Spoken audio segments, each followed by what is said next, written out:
Spoiler alert. I mean, how much do we give away? I don't think much. We don't, we right? Don't, no. We don't talk about plot or, no, right? No, we can't. No, we should. We shan't. We can't. We We shan't. can't? We shan't. We shan't. We shan't. I've gotten so sophisticated. You have. I know. You've grown.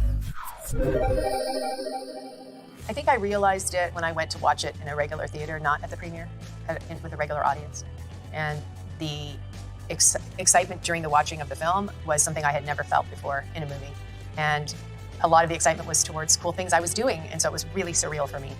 You know, when Trinity goes down and does that, you know, people are cheering for her. And I just was like, it was very moving for me. I did not expect that. Yeah, I think that was the first time that I really felt the weight of how people felt about it. Yeah, I mean, I guess it was friends. I mean, I think the first time that I felt like, I'll say one version was being at a friend's house, and her and Lily had cut a sizzle reel, and I played it, because, you know, we were gone for, what, 8 months? 7 months, 8 months? And so when I came back, they're like, what are you doing? And I was like, this is what I've been doing. You know, and so I put in the sizzle reel, which is just highlights of moments, and my friends were like, what is that? That is cool. And I was like, yeah.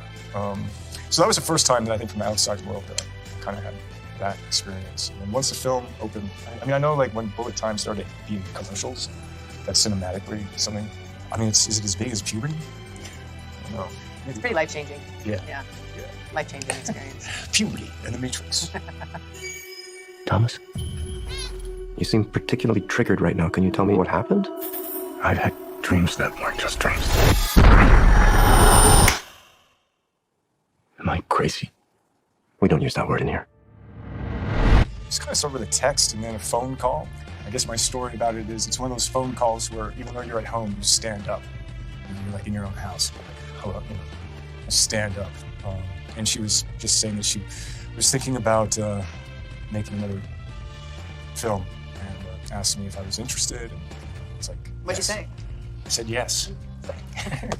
Yeah, same with me. Text, call, standing up, absolutely. I mean, this film with Lana's, the ability that she has to tell the story is beyond my comprehension. It's really incredible. The layers of her artistry in the writing and then, you know, the execution of it all. I think you really go on a journey. It's an experience. Watching the movie is a total experience. I think we both were struck a little bit by how much humor there was in it. It's throwing down the Matrix gauntlet again. And, you know, it's super smart, clever, entertaining, suspenseful, funny, you know. The way that she was able to bring us back into this is master storytelling. And when I read it for the first time, I was with Keanu reading it at a table, you know, going to that reading, I had no idea how were we going to go back to this world. I fantasized in my mind like 3 different scenarios.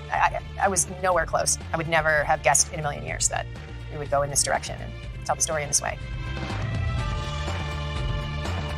In general, when that zone, Lana has a real gift for creating this zone, this creative bubble.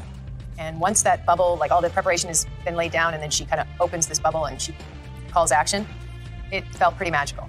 Yeah, definitely the way that she, I mean, I guess the biggest thing fundamentally was her kind of attraction to natural light, right?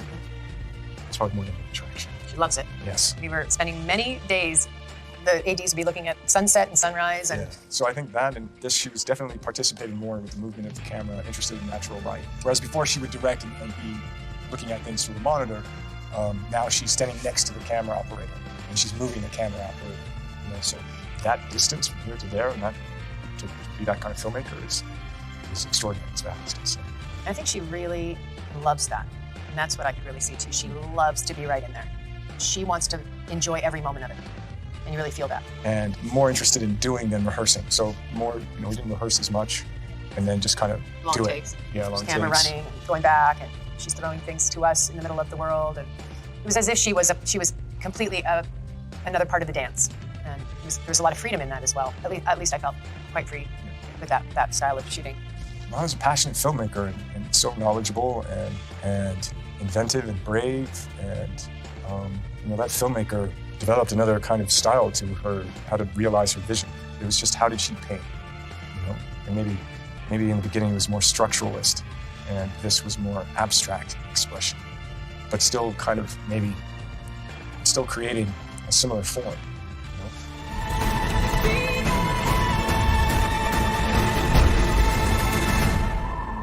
After all these years, to be going back to where it all started. Back to the Matrix. Well, again, it's the training up to it that I think I'm the most fond of, because it takes levels of overcoming whatever you need to overcome. And I invested a lot of time in overcoming any fear of jumping off that building. And I remember sitting at the kitchen table with my husband. He's like, "You really gonna do this? Are you gonna do it?" And I was like, "Yeah." He's like, "Really?" And I was like, "Absolutely. I don't know how I'm gonna get there, but I know I'm gonna get there." And it was, again, training. And I wouldn't, doing it with him, holding hands to do it, something I'll never forget. Yeah, it's fun. It was really fun. I don't have the kind of skill set that Keanu has. Keanu's has a masterful understanding of action, and I've seen him grow. In the last 20 years, his way of doing it is, I'm in awe of it. Yeah, but you got flavor. I'm kind of like, I might hurt somebody by accident, right? So it's better if I'm not fighting him, thank God.